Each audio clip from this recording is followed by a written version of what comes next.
Skor şoförlərini 15 minə, sonra 17 minə, axırıncısını 20 minə götürmüşəm. Sonuncu xadiməni doğum evinin əməliyyat blokuna 12 min manata götürübdü. Maliyyənin yoxlamasına 4 milyon pul verib. Onun hamısını həkimlərdən yığıb. Çox bonus alan həkimlərdən, yaxşı həkimlərdən 4 min, elə belə həkimlərdən 2 min, terapevtlərdən 1000 manat, bütün işçilərdən, sanitarkadan tutmuş bağbana qədər. Deməli, əvvəl 1500 manat aldı, sonra dedi ki, yoldaşım verdi. Sonra xəbər göndərmişdi ki, azdı, 1000 də versin, 1000 də verdik. İşlədiyi 6 ayda 400 minə ev aldı, villa aldı. Təzədən ora xəş qoyubdu, 1 milyon dindi onun qiyməti. 150 min manatlıq maşın aldı. 6 ay müddətinə o boyda şeyi nəylə almaq olar? Bu xəstəxananı bu özəlləşdiribmi? Xəstəxananı bunun atası tikdirib, qoyub gedibmi buna? Axı buna bu qədər səlahiyyəti insana kim verir ki? İnsan belə hərəkətlər eləyir. Ora gəlib gedən dərman şirkətinin işçilərindən şöbəyə daxil olmaq üçün hərəsindən ayda 20 manat pul alır. 500 nəfərə qədər şirkət işçisi var. Hərəsindən ayda 20 manat alır. Bir tibb müəssisəsində bu qədər qanunsuzluq və milyonluq var dövlət iddiaları zənciri necə yaşana bilər? Bərdə rayon xəstəxanasının doğum şöbəsinin keçmiş əməkdaşı, hazırda fəaliyyətini Tərtər xəstəxanasında davam etdirən həkim Hümbətova Nərgiz şok faktlar açıqlayıb. Şikayətçi xanım xəstəxananın baş həkimi Vüsal Eyvazov tərəfindən misli görünməmiş maddi tələblərə və hüquqi özbaşınalığa məruz qaldığını iddia edir. Hümbətova Nərgiz bildirir ki, əvvəlcə Vüsal doktor tərəfindən əsassız şəkildə işdən çıxarılıb. Sertifikasiya imtahanını uğurla verdikdən sonra isə yenidən işə qayıtmaq üçün ondan 3000 manata yaxın rüşvət alındığı önə sürülür.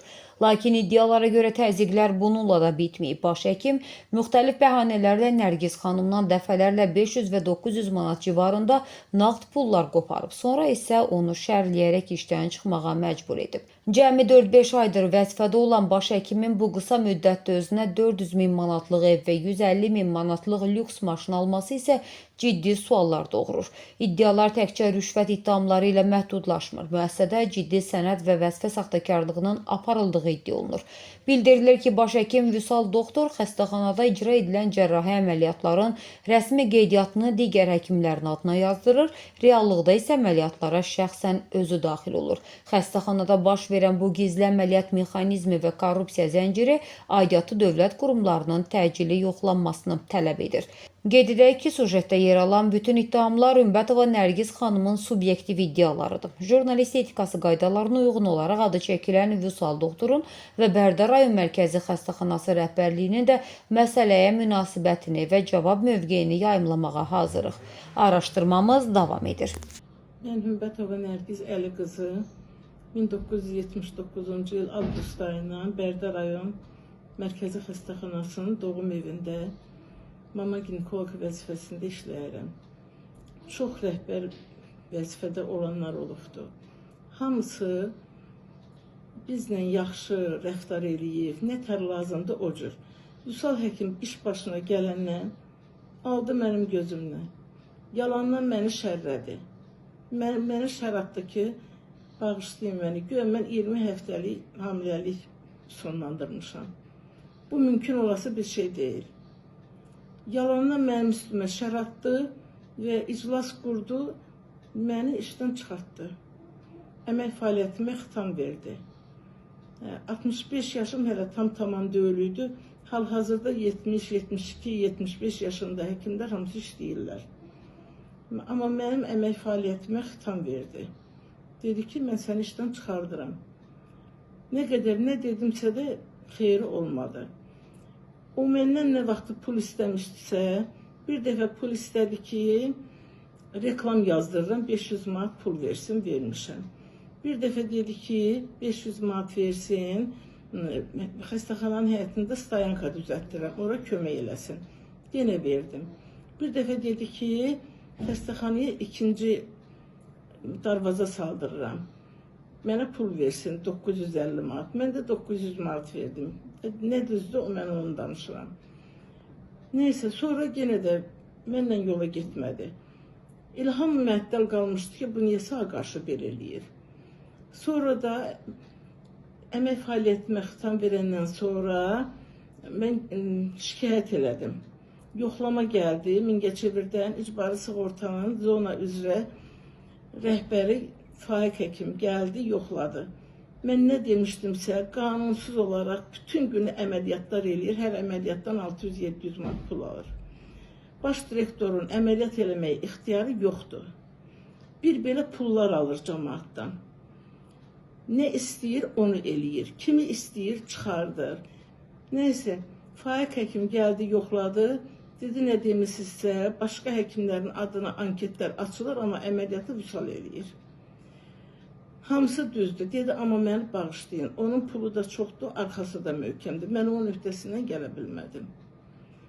Neyse, məni işdən çıxartdı. Axırıncı dəfə mən dedim ki, mənim burada alətlərim var. Özümün Sovet hökumətinin vaxtında cibimin pulu ilə aldığım alətlərim var. Onu götürüb gedəcəm. O da yuxarıdan xəbər gəldi ki, bir saata hazır olacaq. Götürdü, oradan güvəndiyi göndərdi mənim dalımcan ki, bu dəqiqə çıxsın, getsin oradan. Mən də dedim ki, niyə mənə deyirsən ki, çıx get. Burada bu qədər adam var. Mən bir vətəndaşam. 45 ildir bu mənim xidməti otağımdır. Burada oturmuşam. İndi bir saat mənim ixtiyarım yoxdur burada oturmağa. Durdu qapının ağzında. Dedim, mən nağarram.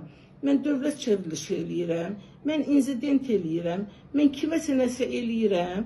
Mən adam öldürmüşəm. Tustaq üstündə durmuşsan, gəlib qapının ağzında dik dayanmışsan. Deyirəm ki, dur get.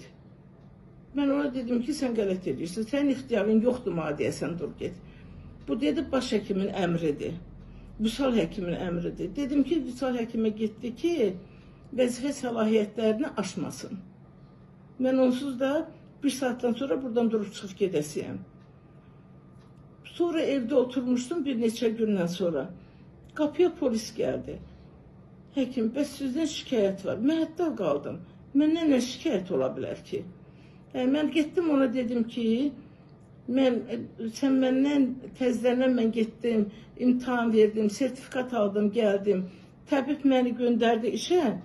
Məndən deməli, əvvəl 1500 manat aldı. Sonra dedi ki, yoldaşım verdi. Sonra xəbər göndərmişdi ki, azdı, 1000 də versin, 1000 də verdik. Neyse, pulları aldı, 3000 manata qədər təzələn məndən pul aldı. Mən də dedim ki, getdim təbibə, dedim, bu məni niyə belə eləyir? Təbibdən məktub yazdırıbdı ki, bu adam işləməyi deyil, işləyə bilməz. Niyə işləyə bilmərəm? Nəyə görə? Savadım mı çatmır, qabiliyyətim mi çatmır? Orada hamıya mən kömək eləyirəm. Gecə də yürürəm, gündüz də yürürəm. Kimin nə iş olsa hamısının qolundan tuturam. Mənə nə olub ki, yaşda məndən 5-6 yaş böyüklərin əmək fəaliyyətinə xitam verilmir. Mənə xitam verilir. Getdim təbibə, dedim ki, mən yalan demirəm. Dedim ki, məndən bir belə pul alır Vüsal həkim. Niyə məni çıxardır?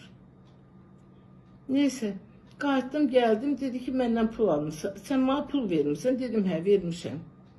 Mənə nə desə yaxşıdır. Özü də türk ləhcəsi ilə danışır. Heyiflər olsun ki, mənə, barmağını da uzadır mənə sarı.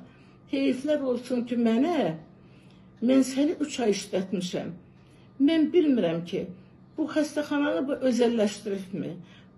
Xəstəxananı bunun atası tikdirib, qoyub gedibmi buna? Axı, buna bu qədər səlahiyyəti insana kim verir ki?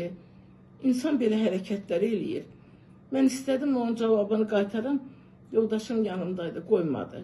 Deyəm ki, ayıb sənin anana olsun ki, sənin kimi iblisi bu dünyaya gətirib efirə boşlayıb.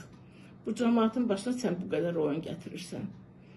Heç kəs bunun öhdəsindən gələ bilmir.